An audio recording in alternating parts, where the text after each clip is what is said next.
മലയാളി വാർത്തയിലേക്ക് സ്വാഗതം. ശത്രുദോഷം മാറ്റാനുള്ള പൂജ നടത്തിയില്ല എങ്കിൽ ഗ്രഹനാഥൻ ദുർമരണപ്പെടുമെന്ന് വിശ്വസിപ്പിച്ച് 9.5 ലക്ഷം രൂപ തട്ടിയെടുത്തിരിക്കുകയാണ് പൂജാരി. ആ പൂജാരി ഇപ്പോൾ അറസ്റ്റിലായിട്ടൊക്കെയുണ്ട്.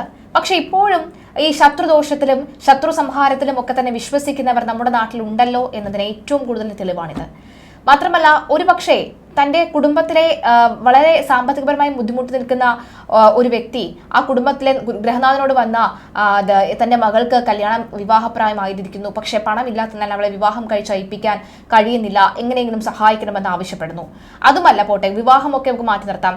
തൻ്റെ മകളെ തുടർന്ന് പഠിപ്പിക്കാനുള്ള സാമ്പത്തികപരമായിട്ടൊരു ബുദ്ധിമുട്ടുണ്ട്, എന്തെങ്കിലും സഹായിക്കാൻ നിങ്ങൾക്ക് കഴിയുമോ എന്ന് ചോദിക്കുമ്പോൾ അവർ പറയുന്നത് ഞങ്ങളുടെ 5 പൈസ ഇല്ല, 1 രൂപ പോലും ഇല്ല എന്നായിരിക്കും.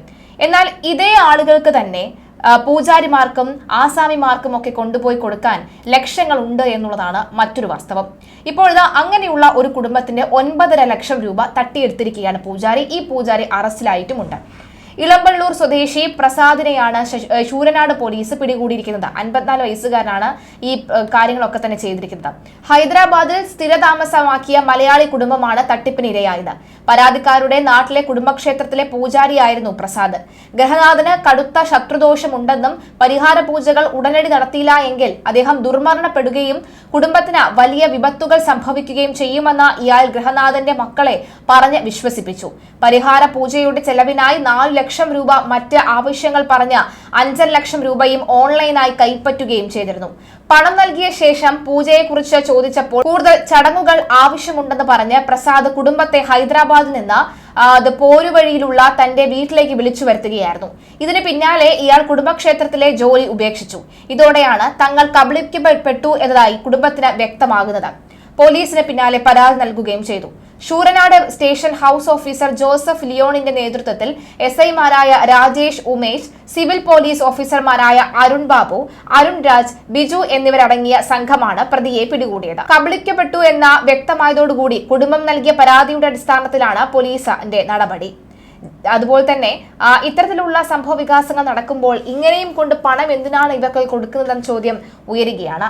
ആസാമിമാർ നമ്മുടെ ചുറ്റുമുണ്ട് എന്ന് ഇത്രയും നാളായി വ്യക്തമായിട്ടും ഇതൊന്നും പഠിക്കാറായില്ല എന്ന ചോദ്യവും വീണ്ടും ഉയരുന്നുണ്ട്. മാത്രമല്ല, എല്ലാവർക്കും ഇത്തരത്തിലുള്ള പൂജകളിലും പൂജാതി കർമ്മങ്ങളിലും ഒക്കെ തന്നെ വിശ്വാസം ഉണ്ടായിരിക്കും. പക്ഷെ ലക്ഷങ്ങൾ കൊടുത്തിട്ട് മാത്രമേ നിങ്ങളുടെ ദോഷം മാറൂ എന്ന് കരുതുന്നുണ്ടെങ്കിൽ അത് കൊടുക്കാതിരിക്കുന്നതാണ് എപ്പോഴും നല്ലത്. അല്ലെങ്കിൽ കൊടുത്തു കഴിഞ്ഞാൽ പിന്നെയുള്ള അവസ്ഥ ഇത് തന്നെ ആയിരിക്കുമെന്ന കാര്യത്തിലും സംശയമില്ല.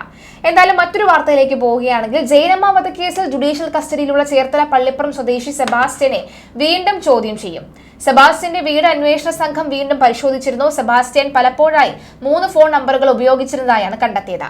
അവയിലെ കോൾ വിശദാംശങ്ങൾ ശേഖരിക്കും. പിടിയിലാകുന്ന ഘട്ടത്തിൽ ഉപയോഗിച്ച നമ്പറിലെ കോളുകൾ പരിശോധിച്ച് ചിലരെ ചോദ്യം ചെയ്തപ്പോഴാണ് സ്വർണ്ണാഭരണം പണയപ്പെടുത്തിയത് ഉൾപ്പെടെയുള്ളവ കണ്ടെത്താനായത്.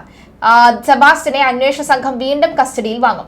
ഇയാളുടെ വീട്ടിലെ പരിശോധനയിൽ കണ്ടെത്തിയ രക്തക്കറ ജൈനമ്മയുടേതാണ് എന്ന DNA പരിശോധനയിൽ കണ്ടെത്തിയ സാഹചര്യത്തിലാണ് സൈക്കോ സീരിയൽ കില്ലർ സെബാസ്റ്റ്യൻ എന്നാണ് പോലീസിന്റെ നിഗമനം.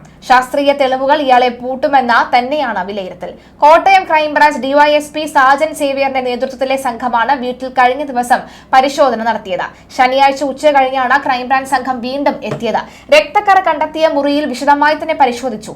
രാത്രിയോടെ സംഘം മടങ്ങി. സെബാസ്റ്റ്യൻ ജൈനമ്മയെ കൊന്നുവെന്ന ക്രൈംബ്രാഞ്ച് ഉറപ്പിച്ച സാഹചര്യത്തിൽ ഈ തെളിവുകളുടെ അടിസ്ഥാനത്തിൽ കൂടിയാണ് ഈ അന്വേഷണം പുരോഗമിക്കുന്നത്. വീടിന്റെയും രക്തക്കറ കണ്ടെത്തിയ മുറിയുടെയും കുളിമുറിയുടെയും കിടപ്പുമുറിയുടെയും വിശദമായ അളവ് വിവരം അടങ്ങി മഹസറാണ് തയ്യാറാക്കിയത്. ശരീരാവശിഷ്ടം കണ്ടെത്തിയ സ്ഥലത്തിന്റെ വിവരവും രേഖപ്പെടുത്തി.